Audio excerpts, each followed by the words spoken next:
My name is Chloe Vance. I'm 29 years old, and last quarter I single-handedly identified a $4.7 million data breach that 3 senior engineers had missed for 11 months. That's who I am at work, at home. I'm the daughter who gets the middle seat at Thanksgiving. Let me paint you a picture of my Tuesday night. December 22nd, 10:47 p.m. I'm in my Austin apartment, not the trendy part of Austin with rooftop bars and vintage neon signs, but the real part. The part where the highway hum bleeds through double-pane windows and the takeout containers stack up when a deadline refuses to die. My second monitor is running a packet analysis on a client's compromised network. My first monitor has 43 open browser tabs. My desk lamp is the only warm light in the room because I haven't bothered to turn on the overhead since November. There's a half-eaten bowl of ramen to my left cold. Has been cold for 2 hours. I keep meaning to microwave it, and I keep forgetting, because that's the deal you make when you love your work more than you love comfort. A yellow legal pad is covered in network topology sketches, subnets circled in red ink, potential lateral movement paths mapped out like a criminal's blueprint. Except, I'm the one catching the criminal. My phone buzzes. Sienna. I almost don't look. My sister texts me the way a person texts a customer service chatbot. Only when she needs something. Brief, no punctuation, zero emotional content.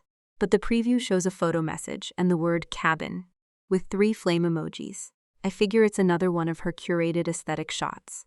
Sienna photographs her own coffee cup, like it's a Renaissance portrait.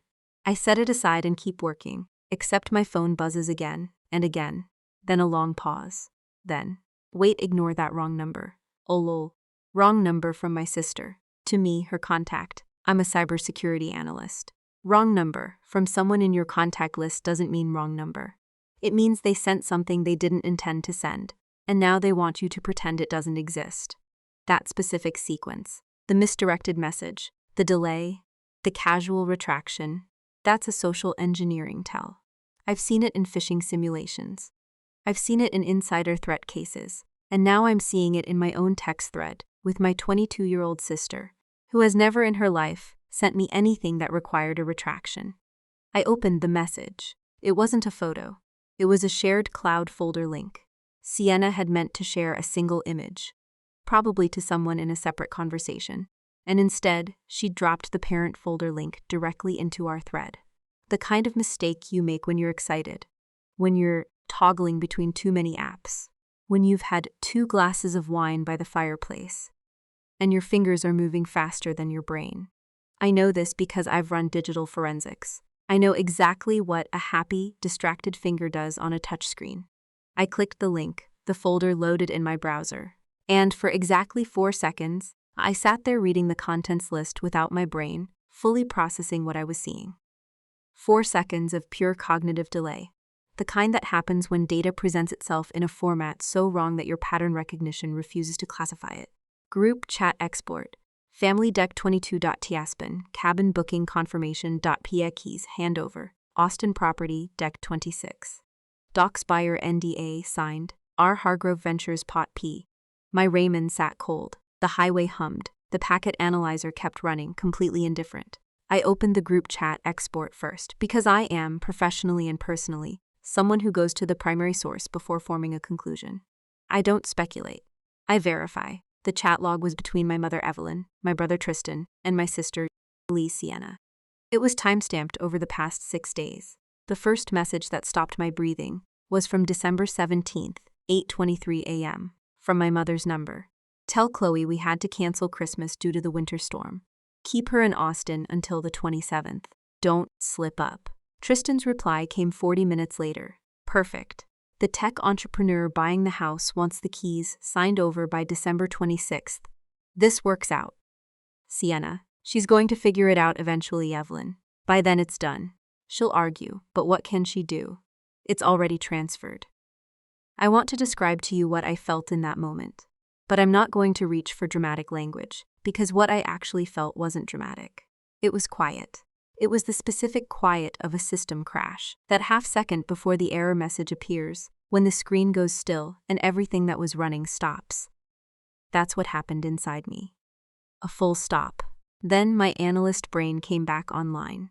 If you've ever received A message that wasn't meant for you. One that showed you exactly what people say when they think you can't hear them. Drop a comment below. Because what I'm about to describe next is what happens when the wrong person gets the right information. I minimize the chat log. Open the cabin booking confirmation. Aspen, Colorado. Mountain luxury rental check. December 21st. Checkout.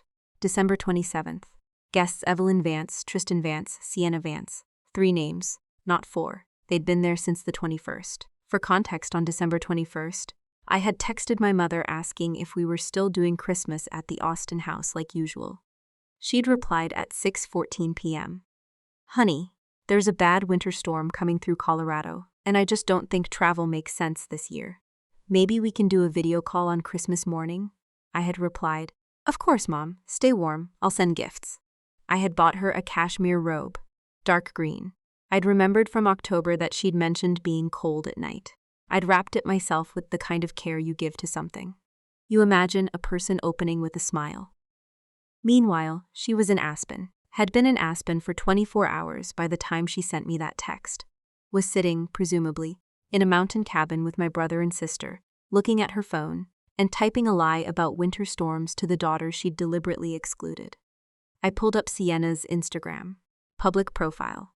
Posted 6 hours ago, a photo of snow-dusted pine trees through a floor-to-ceiling window, a mug of something steaming in the foreground, the caption, Nothing like a cozy private family Christmas.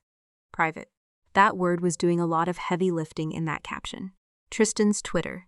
He still uses Twitter. Had a post from that afternoon. Mountain air hits different when you've closed a deal. 2024 ending. Closed a deal.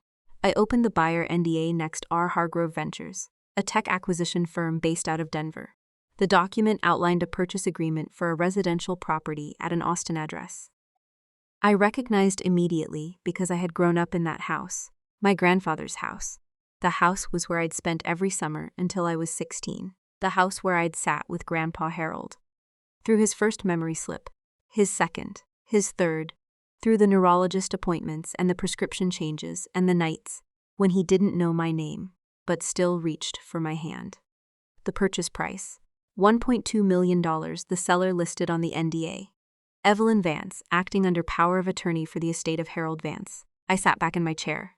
The packet analyzer blinked on my second monitor. Outside, the highway kept humming its indifferent mechanical note. Here is what my family understood about that house. It had belonged to Grandpa Harold. Grandpa Harold had died 14 months ago. Evelyn, as his daughter, assumed she was next in line for the estate. Tristan had apparently taken that assumption, attached a forged power of attorney document to it, and used it to list a $1.2 million property for sale to cover debts. I didn't yet fully understand but intended to. Here is what my family had apparently forgotten, or never bothered to confirm, about that house. On my 25th birthday, Grandpa Harold had called me into his study. He was still mostly lucid then. The dementia came in waves. Sometimes he was entirely himself, sharp and dry and full of the particular humor of a man who'd built things with his hands and watched the world get softer that day. He was himself. He had a folder on his desk. He slid it across to me without ceremony, the way he did everything, and said, "You showed up, Chloe. That's rarer than people think it is." The folder contained a deed transfer and a living trust document, executed, notarized, filed with Travis County. The property at that Austin address did not belong to the estate of Harold Vance. It belonged to me, had belonged to me for 4 years. My mother had never asked. Tristan had never checked. Sienna had never cared. They had built an entire plan, a sale, a transfer, a December 26th handover, with a $1.2 million wire, on a foundation that didn't exist, because not one of them had thought to verify something as basic as who actually held the title. I am a cybersecurity analyst. My entire career is built on the principle that the most dangerous vulnerabilities are the ones people assume someone else already checked. My family had just handed me the most significant oversight of their lives. I picked up my phone. Evelyn was calling. I watched it ring. I answered on the 4th ring. Soft voice, easy tone, the voice I use in client calls when I already know where the breach is, and I'm still letting them finish their explanation. "Hey, Mom, everything okay? Sweetheart." Her voice was warm, practiced, I just wanted to check in on you. It's so awful that Christmas got canceled this year because of the weather. I feel just terrible. Don't feel bad, I said. Honestly, I've got so much work to catch up on anyway. Stay warm. A small pause. Maybe she was surprised it was this easy. Maybe she was relieved. You're such a good girl, Chloe. We'll make it up to you in the new year. Of course, I said. Merry Christmas, Mom. I hung up. Then I opened my laptop, navigated to the Colorado County Property Records database, cross-referenced the Austin deed records, pulled my living trust documentation from my secure cloud archive, opened a new email, and typed the subject line, Purchase Agreement, Austin Property, Attention. Legal Team, R. Hargrove Ventures. I wasn't angry. Anger is for people who didn't see it coming. I had 4 years of legal ownership, 11 years of being the one who showed up, and 43 open browser tabs. I was just getting started. Chapter 2 coming next, where Chloe traces Tristan's financial trail and the forged power of attorney, and makes her first move with the buyer's legal team. I didn't sleep that night. Not because I was crying. Not because I was spiraling. I didn't sleep because I had work to do, and when I have work to do, sleep becomes a variable. I simply subtract from the equation. This is something my family has never understood about me. They read my stillness as passivity. They see me quiet at the dinner table and think I'm disengaged. They watch me leave family arguments without raising my voice and assume they've won. What they don't understand is that I don't argue when I'm losing. I only go silent when I'm already 3 moves ahead. By 2 a.m., my desk looked like a war room. The yellow legal pad had been flipped to a fresh page. I work in ink, never pencil. Pencil implies you expect to be wrong. My second monitor still had the packet analyzer running on autopilot for my client's network, because that deadline didn't care about my personal life, and neither did I. My first monitor had 7 tabs open, all of them relevant, none of them accidental. Tab 1, Travis County Appraisal District Property Records. Tab 2, Texas Secretary of State Business Entity Search. Tab 3, FINRA Broker Check, Public Financial Disciplinary Records. Tab 4, Travis County Civil Court Filings, Searchable by Name. Tab 5, the living trust document I'd scanned and stored in my encrypted personal archive 3 years ago. Because I am the kind of person who scans and encrypts important documents. Because I have always known, on some cellular level, that the day might come when I would need to prove something to someone who assumed I had nothing. Tab 6, the buyer NDA from R. Hargrove Ventures. Tab 7, a blank email draft addressed to the legal department of R. Hargrove Ventures, which I was not yet ready to send. I draft emails the way I draft reports. I write them, then I sit with them, then I let the information settle before I decide exactly how much to reveal and in what order. Timing is a tool. I've watched junior analysts burn their best findings by presenting them too early, before the full picture was assembled. I was not going to make that mistake. I started with Tristan. If you've ever suspected someone in your family was hiding a financial disaster, and you were the last to know, stay with me. Because what I found when I started pulling Tristan's public records apart was not a surprise. It was a confirmation. And confirmations, even ugly ones, have a particular relief to them. Tristan Vance, age 26, had been day trading since he was 23. He'd told the family he was building a portfolio. At Christmas 2 years ago, he'd shown up with a $400 bottle of bourbon and talked for 40 minutes about asymmetric risk and market inefficiencies, like a man reading from a script. He'd memorized but didn't fully understand. My mother had looked at him the way she always looked at him, like he was proof that she'd done something right. Sienna had taken a video of him talking and posted it with the caption, "My brother, the investor Mila." I had asked him one question that evening. "What's your Sharpe ratio?" He'd laughed, called me a buzzkill, changed the subject to the bourbon. A Sharpe ratio measures risk-adjusted return. It's one of the first numbers a serious investor knows about their own portfolio. The fact that he'd laughed instead of answered told me everything I needed to know 2 years ago. I'd filed it away and said nothing, because it wasn't my money and it wasn't my problem. Until now. FINRA Broker Check showed one registered broker associated with Tristan's known accounts. A mid-tier brokerage out of Dallas that had its own set of compliance flags, which was a detail I noted but set aside. What mattered was the civil court filings. Travis County showed 2 active cases filed against Tristan Vance in the past 8 months. The first was a margin call dispute, $340,000 in outstanding debt to the brokerage, following a series of leveraged positions that had collapsed during a volatile 3-week period in March. The second was a creditor action filed in October by a private lending firm. The amount listed $512,000, $852,000 in combined debt. I sat with that number for a moment. Let it land. Then I went back to the buyer NDA and looked at the purchase price again. $1.2 million. Subtract Tristan's debt. Subtract legal fees and closing costs, which on a transaction this size would run $60,000 to $80,000 minimum. Subtract whatever commission Evelyn assumed she was entitled to as the architect of the plan. What remained was just enough to quiet the creditors and leave a thin cushion. This wasn't a family deciding to liquidate an asset for legitimate reasons. This was a drowning man grabbing the nearest floating object, and the floating object happened to be a house that didn't belong to him. The power of attorney document was the piece I needed to examine most carefully. I'd seen the reference in the buyer NDA, Evelyn Vance, acting under power of attorney for the estate of Harold Vance. But the actual POA hadn't been included in Sienna's accidentally shared folder, which meant either they'd kept it separate or they hadn't expected to need to show it to anyone who would actually read it. I knew enough about Texas estate law to know what a legitimate POA looks like in the context of a deceased person's estate. The short version: it doesn't exist. A power of attorney is a living document. It expires the moment the principal dies. What you use to manage a deceased person's estate is either a letters testamentary, issued by a probate court to an executor, or a trust instrument. Grandpa Harold had a will, but he'd also executed the living trust that transferred the Aspen property to me 4 years before his death. A properly structured living trust bypasses probate entirely. The property never entered the estate.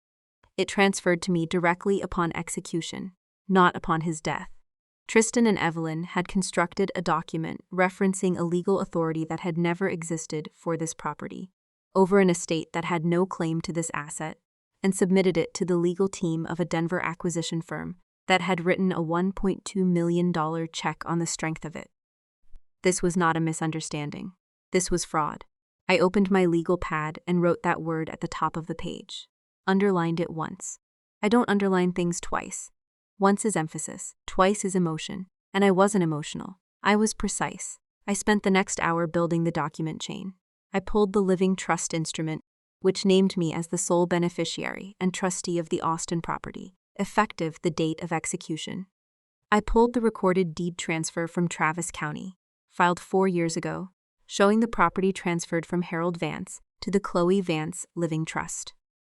I pulled the appraisal district records, showing the current ownership listing, which still reflected my name, because no title company in Texas could legally transfer a property without a title search. And a title search would have caught this in under 20 minutes, which meant either the buyer's legal team hadn't done a title search yet, possible if they were still in the due diligence phase, or someone had provided them with fraudulent documentation, convincing enough to delay that step. Either way, I had time, not a lot of it, but enough. I looked at the blank email draft addressed to R. Hargrove Ventures' legal department. Then I closed it, not because I'd changed my mind, because I needed one more thing before I wrote that email. I needed to understand exactly what the buyer knew, what they'd been told, and what they were expecting to receive on December 26th. I needed the full picture before I made my first move, because in cybersecurity and in life, the most critical principle is this: you don't reveal your position until you know theirs. I picked up my phone and searched R. Hargrove Ventures. Their website was clean, professional, the kind of site that costs $40.00 and says very little. Tech acquisitions and real estate portfolio development. Denver-based with satellite offices in Austin and Phoenix. The kind of company that moved fast on residential acquisitions because they had capital ready to deploy and didn't like waiting. Their About page listed a general counsel, a woman named Patricia Ossie, J.D., along with a contact form for legal inquiries. I noted her name, her title, her firm affiliation, which was listed separately. Ossie and Partners, Denver. Then I searched Ozzie and Partners Audit Firm, 12 years in operation, clean bar records. 3 partners, 2 associates. They did real estate transactions, contract disputes, and this was the detail that clarified everything. They had a section on their website specifically for title dispute resolution. Patricia Ossie's firm had handled title disputes before, which meant that when I contacted her with proof of ownership, she would understand exactly what she was looking at and exactly what it meant for her client. A seasoned real estate attorney doesn't panic when a title dispute surfaces pre-closing.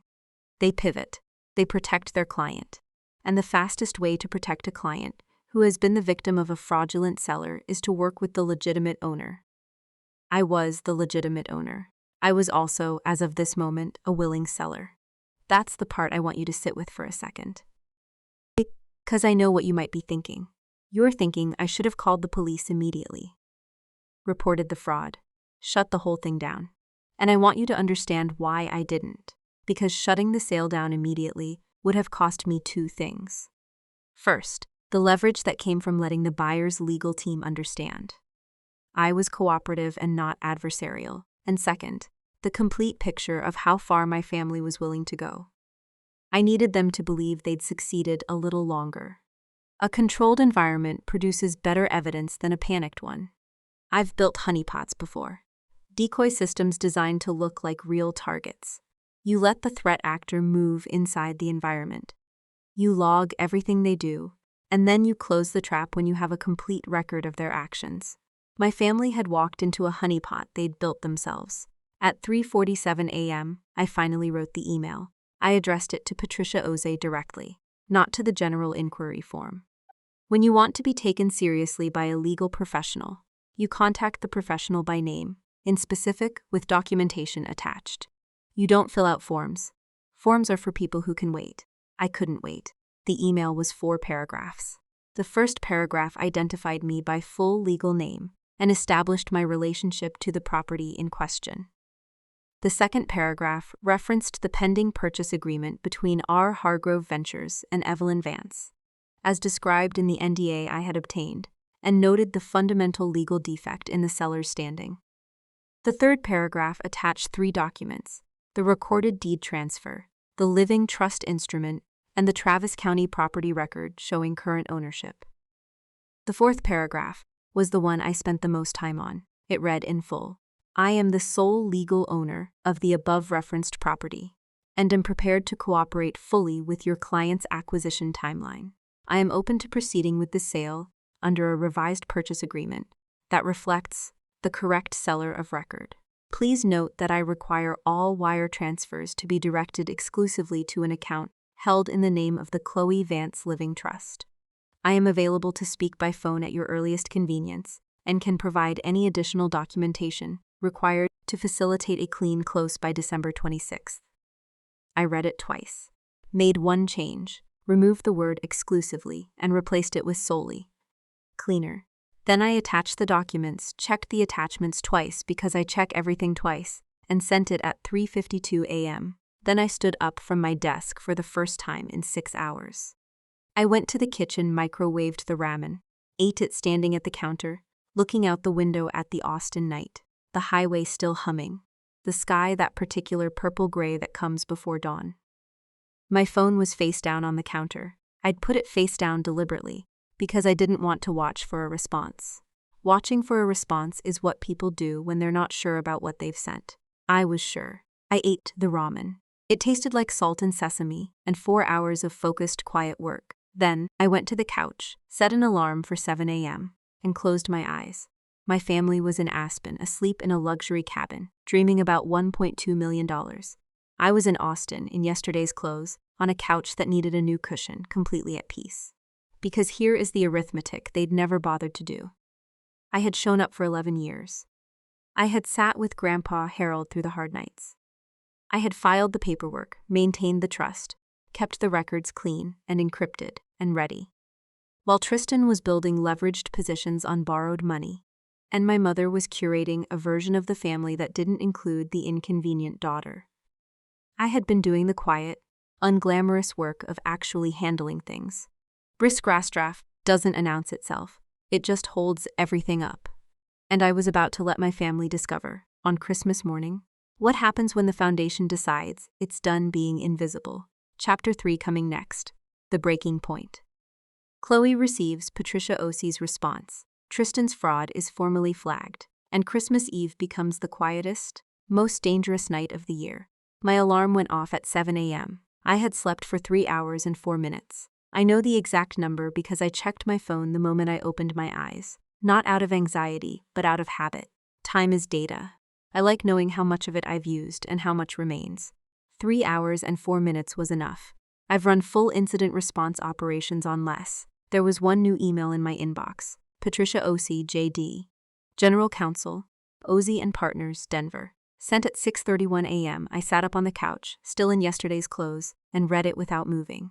The subject line read, Austin Property Urgent, Title Discrepancy. The email itself was 6 sentences long. 6 sentences told me everything about Patricia Ose before I'd finished reading the first. A lawyer who writes 6 sentences. When 6 sentences are sufficient is a lawyer who doesn't perform for the room. She performs when the outcome actually matters. She said her firm had received my documentation. They had cross-referenced it against a title search initiated the previous week, which had returned a flag that the seller's representative had not yet resolved.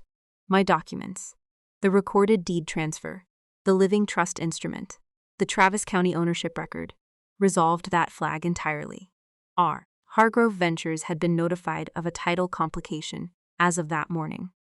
The December 26th closing was being placed on administrative hold, pending further clarification. She was requesting a phone call at my earliest convenience. Administrative hold, 2 words. I sat with them for exactly 4 seconds before I picked up my phone and dialed.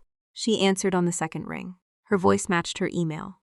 Level, efficient, no decorative warmth. She was at her desk before 7 a.m. on December 23rd, 2 days before Christmas. That is the voice of a person who treats problems like scheduled appointments. I respected it before she'd finished her first sentence. Ms. Vance, she said, thank you for reaching out directly. I'll be straightforward. We flagged a title anomaly 5 days ago, and we're waiting on the seller's representative to provide documentation to resolve it. What you sent this morning resolves it entirely. The property is yours. It has been for 4 years, I said. Yes. A pause, brief and precise. The power of attorney the seller submitted is not legally valid for this asset. A POA cannot authorize the transfer of property held in a living trust. That's fundamental. The trust owns the property.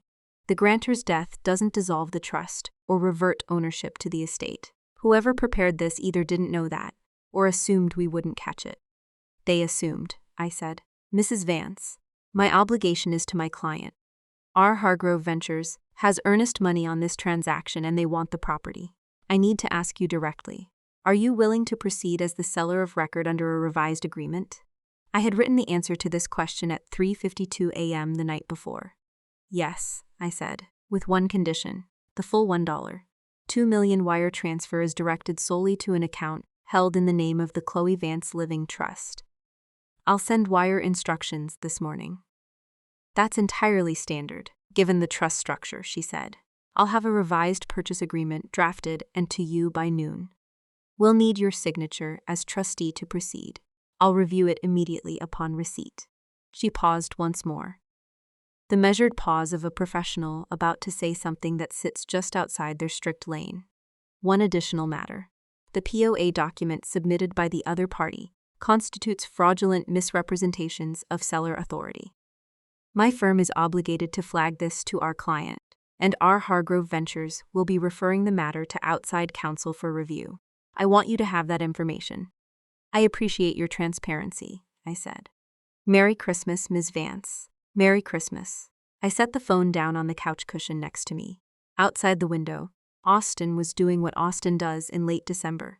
Gray sky, mild cold, the city half emptied by people who had somewhere else to be. A garbage truck was making its rounds. A neighbor's dog was losing an argument with a squirrel. It could not reach. The highway hummed its constant note, indifferent to all of it. I got up, went to the kitchen, and put the kettle on. If you've ever had someone lie directly to your face while you were sitting on the proof that dismantled every word they said, And you stayed quiet, and you let them finish. Because you understood that patience is a more precise instrument than confrontation. Drop a comment. Because the next 24 hours required a discipline. I want you to understand completely. By noon, the revised purchase agreement was in my inbox. 41 pages. I read all 41. This is not a figure of speech. I read every clause, every defined term, every representation and warranty section, every indemnification provision. I flagged 3 items. A closing cost allocation, I wanted adjusted. A representation regarding property condition that needed to reflect the trust structure accurately, and a notice provision that listed an incorrect address for the seller. I sent my notes back as 4 clean bullet points. Patricia had a revised draft to me by 2:47 p.m. I signed electronically at 3:17 p.m. Wire instructions, routing number, account number, full legal name of the Chloe Vance Living Trust, went to Patricia Osi at 3:19 p.m. Hargrove Ventures countersigned at 3:58 p.m. The transaction was clean, documented, legally airtight. The wire would process December 26th, same date my family had planned for their version of this closing. Same property, same amount. Different account. They had planned this sale for weeks, had coordinated the lie about the winter storm, had filed a forged document with a Denver acquisition firm, had booked a luxury cabin in Aspen to celebrate, and the entire architecture of it was going to execute exactly on schedule, just not the way they'd drawn it up. I put my phone face down, returned to my client's network security report, and worked until 7 p.m.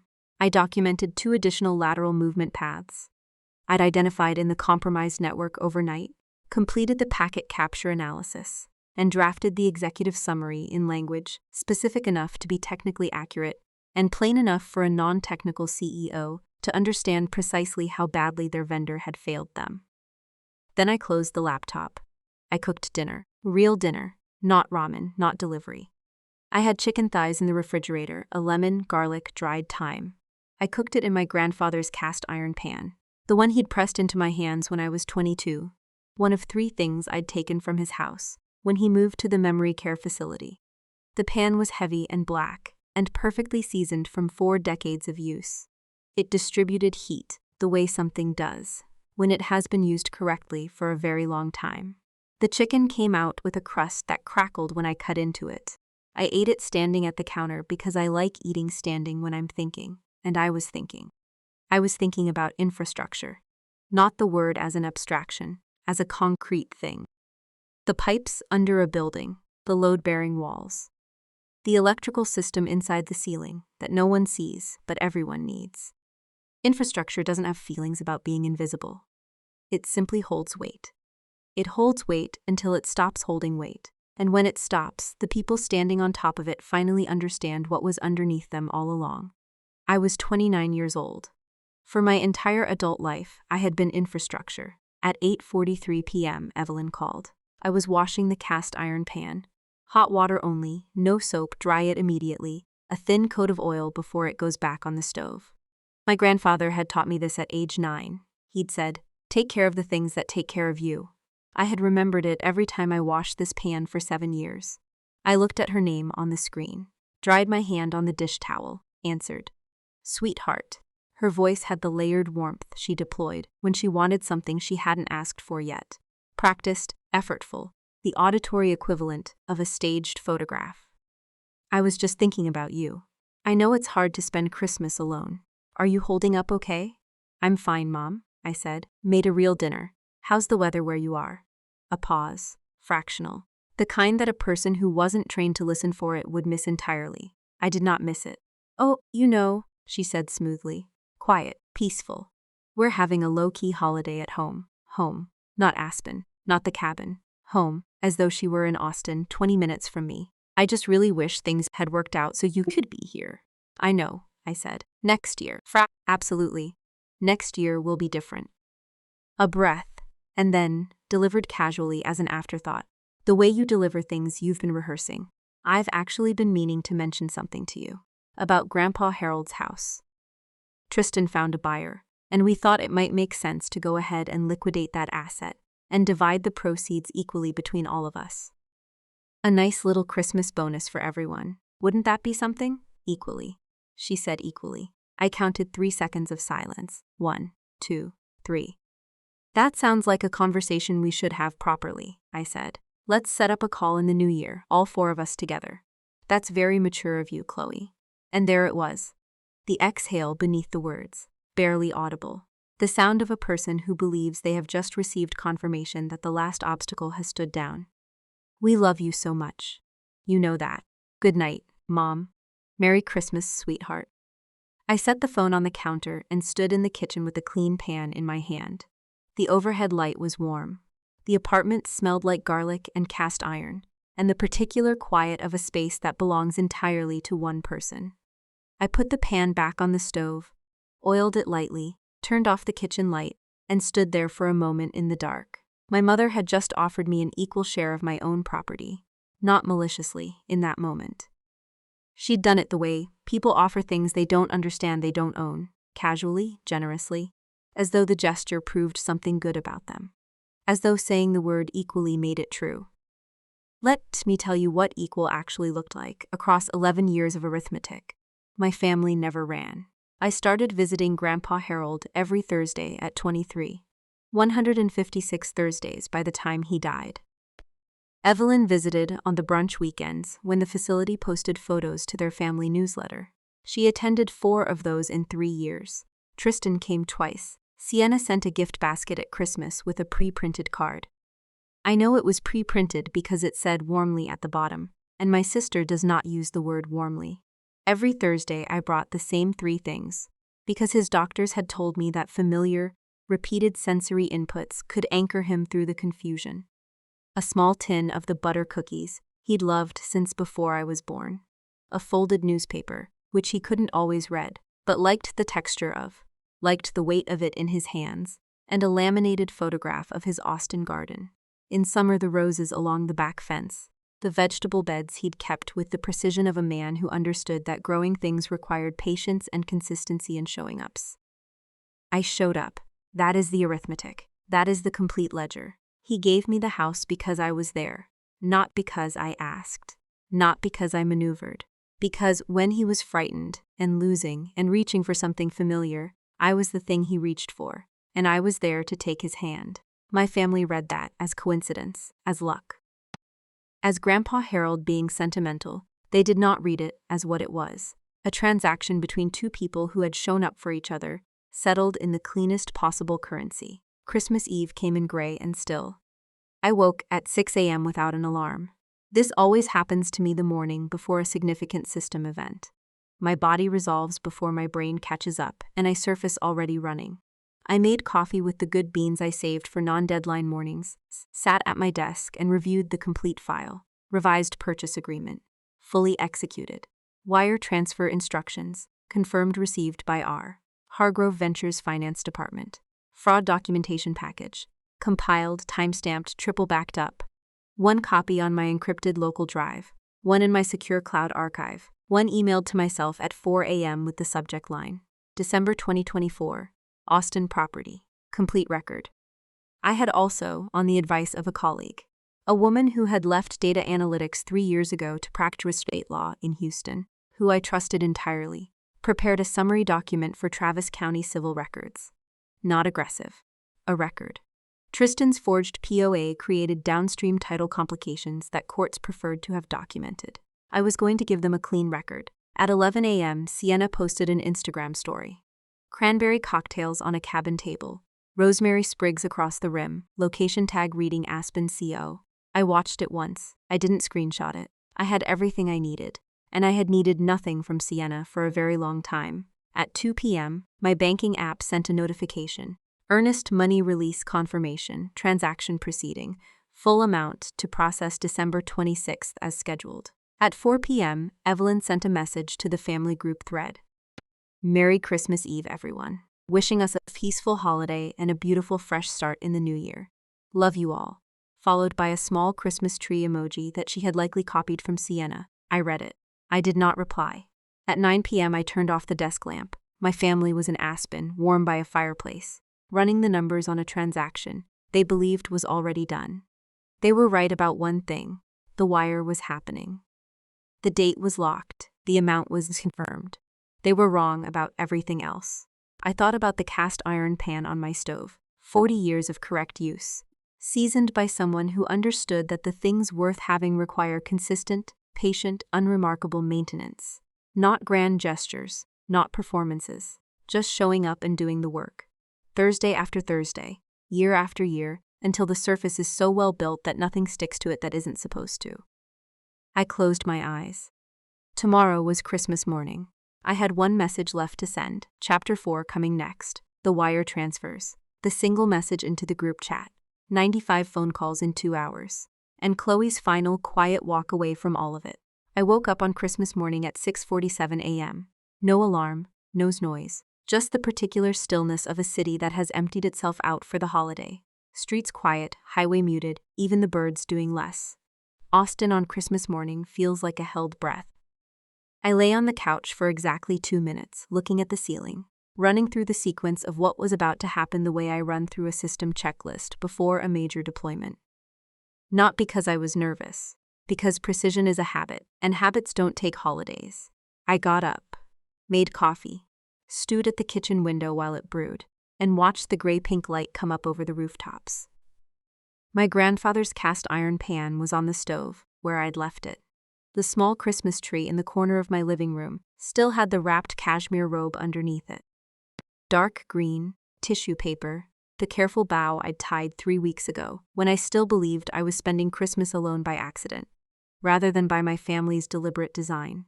I looked at it for a moment, then I looked away. I poured my coffee, sat at my desk, opened my laptop. The banking app notification came at 8:03 a.m. Not a confirmation, the actual credit. The wire had processed early. Hargrove Ventures' finance team had initiated the transfer on December 24th. To ensure it cleared before the holiday weekend, created processing delays. $1.2 million, transferred in full, received into the Chloe Vance Living Trust account at 8:03 a.m. on Christmas morning. I looked at the number on my screen for a long moment. I am not someone moved easily by dollar amounts. I work in cybersecurity. I see large numbers attached to breaches, to losses, to recoveries, and the numbers stopped carrying emotional weight years ago. What moved me was the timestamp, 8:03 a.m., Christmas morning. My family was in Aspen right now, probably just beginning to stir. Sienna sleeping in, Tristan checking his phone.